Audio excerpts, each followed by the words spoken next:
This is from the Gulag Archipelago too, starting on page 324. While it's long, it's quite interesting. I particularly like how impenetrable the Marxist Professor is and the exchange regarding why mothers have to work and the consequences.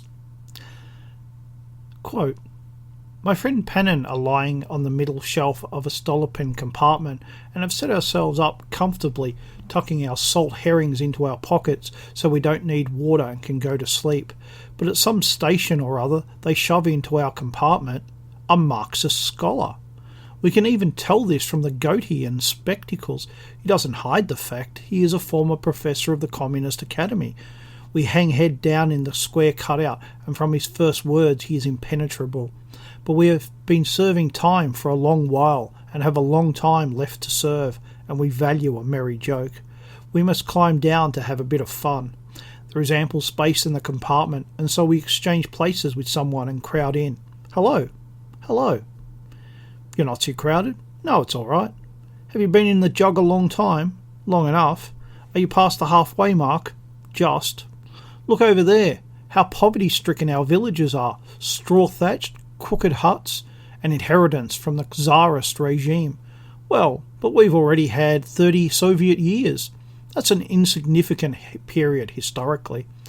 It's terrible that the collective farmers are starving, but have you looked in all of their ovens? Just ask any collective farmer in our compartment. Everyone in jail is embittered and prejudiced. But I've seen collective farms myself. That means they were uncharacteristic. The goatee has never been in any of them. That way it was simpler. Just ask the old folks. Under the Tsar, they were well fed, well clothed. They used to have so many holidays. I'm not even going to ask. It's a subjective trait of human memory to praise everything about the past. The cow that died is the one that gave twice the milk. Sometimes he even quoted proverbs. And our people don't like holidays. They like to work. But why is there a shortage of bread in many cities? When? Right before the war, for example. Not true. Before the war, in fact, everything had been worked out. Listen, at that time in all the cities on the Volga there were queues of thousands of people. Some local failure in supply, but more likely your memory is failing you. But there's a shortage now. Old wives' tale. We have from 7 to 8 billion goods of grain, and the grain itself is rotten. Not at all. We have been successful in developing new varieties of grain, but in many shops the shelves are empty. Inefficient distribution in local areas. Yes, and the prices are high. The workers have to do without many things. Our prices are more scientifically based than anywhere else. That means wages are low. And the wages too, scientifically based. That means they're based in such a way that the worker works for the state for free the greater part of his time. You don't know anything about economics. What is your profession? Engineer. And I'm an economist. Don't argue.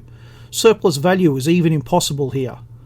But why is it that the father of a family used to be able to feed his family in his own labour, but now 2 or 3 in the family have to work? Because there was unemployment previously, and the wife couldn't get work, and the family went hungry. Furthermore, the wife's working is important for her equality. What the devil do you mean by equality? And who does all the household work? The husband has to work. And how about you? Did you help your wife? I'm not married. So each of them had to work during the day, and now both of them have to work in the evenings too, and the women have no time for the main thing, for bringing up the children. She has quite enough. They are mainly brought up by the kindergarten, school, and Commensal. Well, and how are they bringing them up? They grow up to be hooligans and petty thieves, and the girls run wild and loose. Not at all. Our youth have lofty principles. That's what the papers say, but our papers tell lies. They are much more honest than the bourgeois newspapers. You ought to read the bourgeois newspapers. Just give me the chance. That's not necessary at all. And our newspapers still tell lies. They are openly bound to the proletariat. That's the kind of bringing up that makes the crime rate grow. On the contrary, it's falling. Give me the statistics. This in a country where even the number of sheep tails is classified as a secret. And another reason our crime rate is rising is that our laws themselves give rise to crime. They are ferocious and ridiculous. On the contrary, They are fine laws, the finest in the history of humanity, especially Article 58. Without it, our young state would not have been able to hold out. It's no longer so very young. Historically speaking, it is very young. But look around at the number of people imprisoned. They got what they deserved. And what about you? I was jailed by mistake. They will sort things out and release me. They all leave themselves this loophole. By mistake? Then what kind of laws do we have? The laws are excellent. It's the deviations from them that are unfortunate.